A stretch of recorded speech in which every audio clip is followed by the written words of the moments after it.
When the hashtag #MeToo movement began, it seemed like every week there was a new celebrity that we thought we knew was brought down by accusations of misconduct. Some were more serious than others, of course, but a few were a downright horror show. A crazy, psychotic, evil horror show.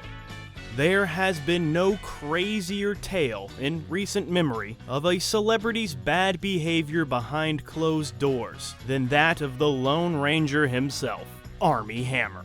So yeah, let's find out what the happened to this guy. Or do we even want to know?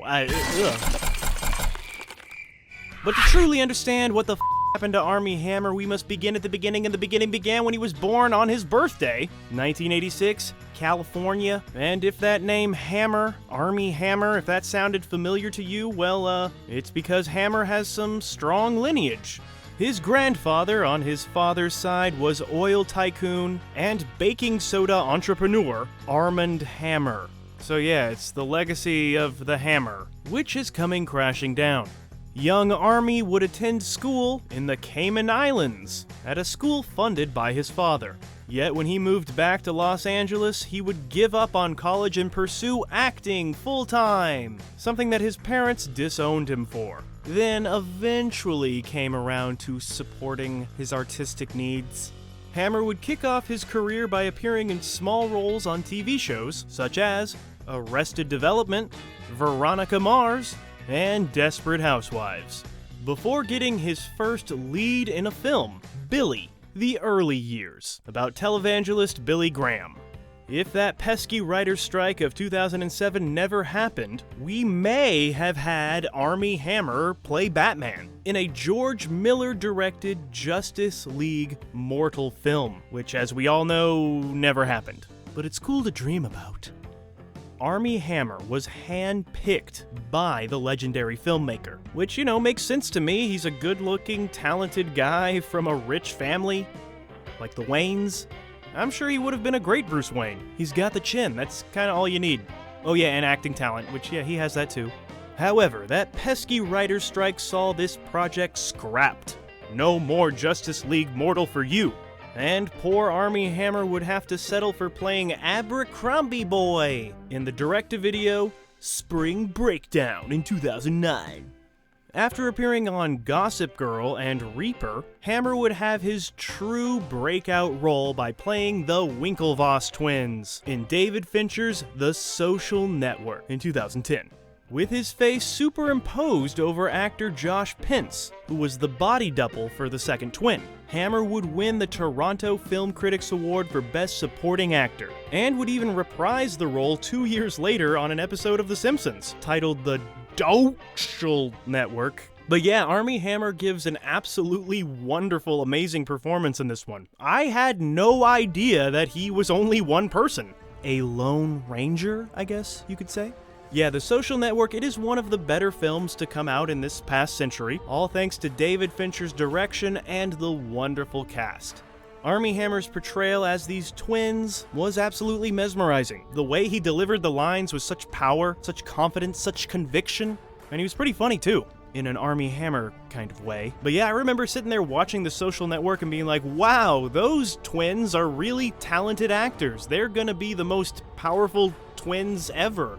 From there, Armie Hammer's star went from 0 to 100 pretty fast. Suddenly, all the top filmmakers wanted to work with this guy, who wasn't two people, he was just one guy. I still can't believe it. And one of those filmmakers that wanted to work with him was the legendary Clint Eastwood, in the film J. Edgar in 2011, where he would star alongside Leonardo DiCaprio. And yeah, J. Edgar, it was pretty good, I guess, but let's be honest, it was a little too long, and that makeup, it was distracting. Despite mixed reviews, Hammer and DiCaprio would garner praise for their subtle performances, and this film would earn Armie Hammer a Best Supporting Actor nomination at the Screen Actors Guild, SAG, which is funny because in the movie he sags.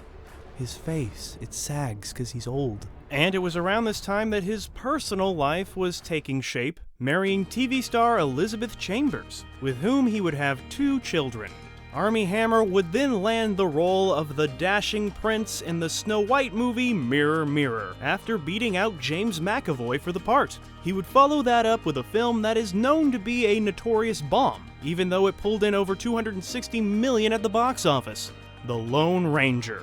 Oh wait, yeah, no, it is a bomb because it cost around $250 million to make, with an additional $150 million spent on marketing. So yeah, those numbers would make this movie a bomb. Look at that, it's a bomb, bombing all over. Those critics said that Armie Hammer and Johnny Depp had great chemistry on screen, but this film suffered from a bland script. It was just like too much going on for me. It was way too long. It was just, it has its moments and it looks cool, but I don't know. It's just something about The Lone Ranger that just didn't work. This thing should have been the next big franchise, and Armie Hammer should have been the next big leading man, but thank God he wasn't, actually.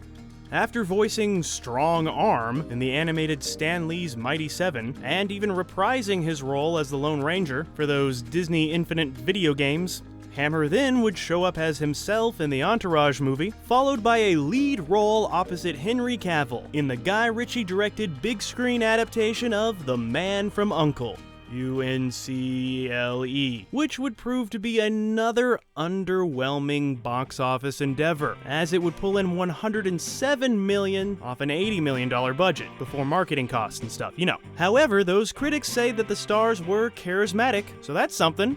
Armie Hammer decided that those big-budget tentpole films, they just weren't really working for him, or the box office. So he decided to shift his focus on more independent films, starting in 2016 with the period drama Birth of a Nation. No, not that one. This was the one written and directed by Nate Parker. This film, Birth of a Nation, was meant to be a huge award season contender, having sold at Sundance for, at the time, the largest sum ever. Very impressive. However, the film would suffer when a 1999 rape allegation against the filmmaker and the film's other writer came to light, and the studio would ultimately bury the release. Kind of foreshadowing other problems Armie would have, but we'll get to that later. Soon. His time's running out, don't worry.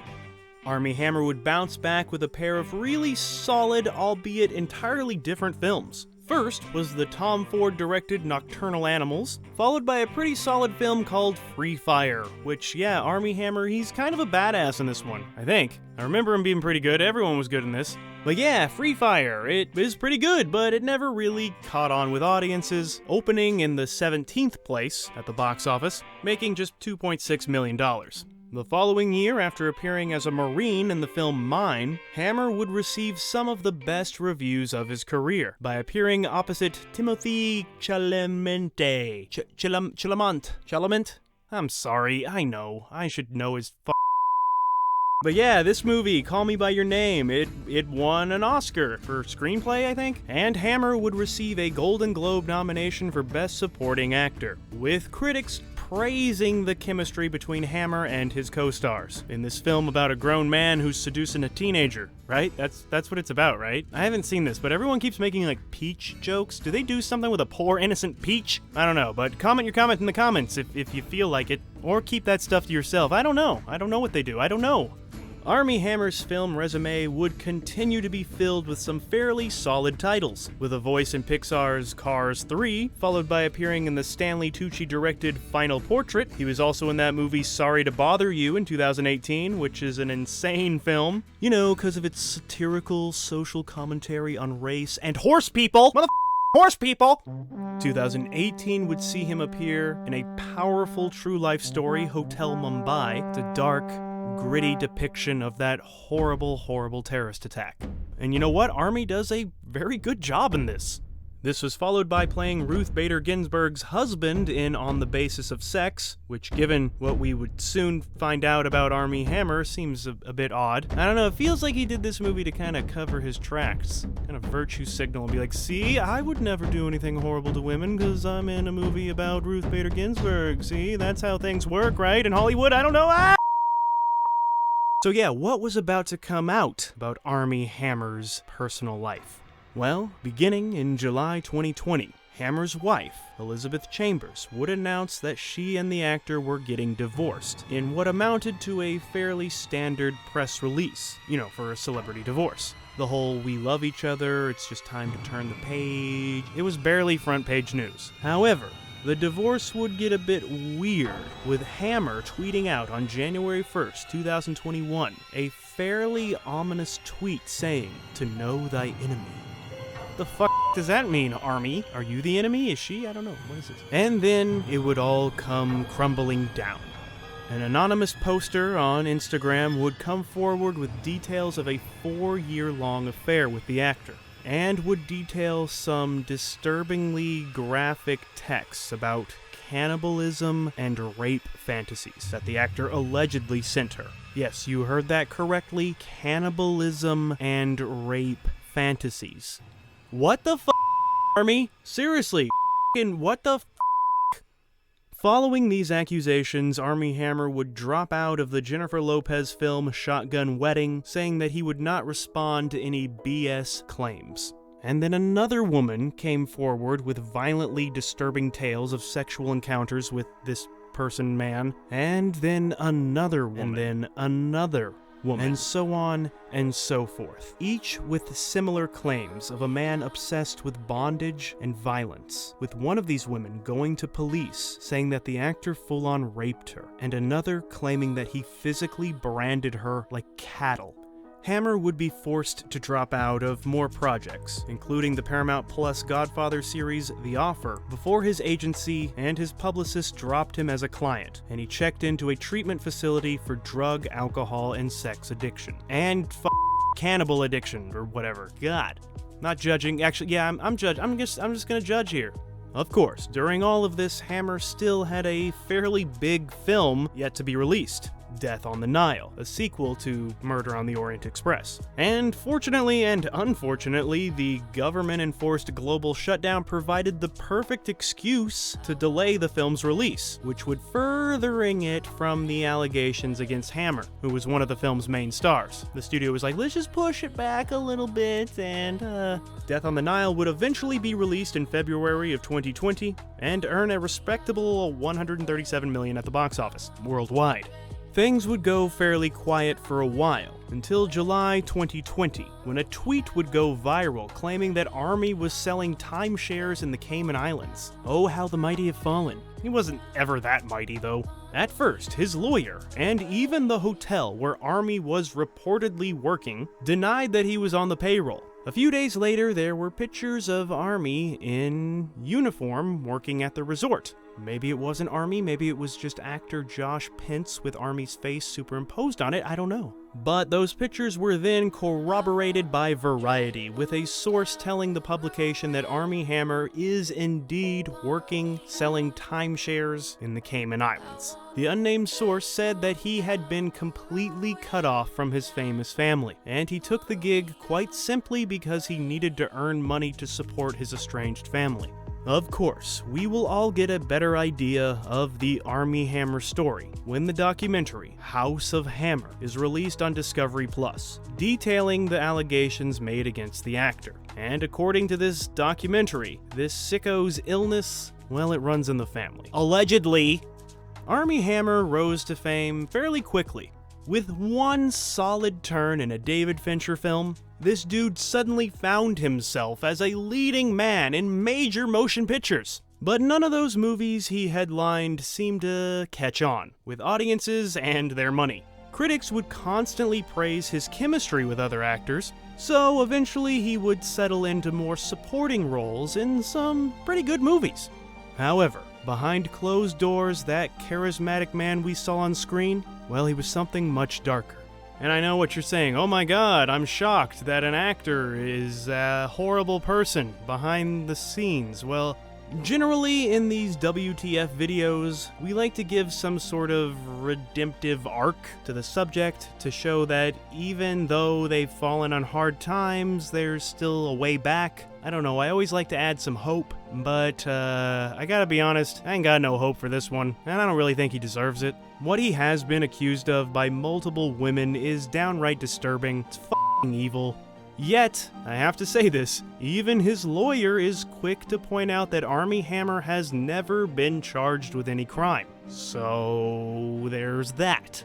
Hammer had the world in the palm of his hands. With both his family lineage and his acting career, the dude was at the top of the world. But his sick, twisted personal life bled into his public life. And with both of those avenues, his family and his career instantly evaporating, he was forced to take a normal 9-to-5 job like the rest of us. So yeah, that is what the happened to Armie Hammer.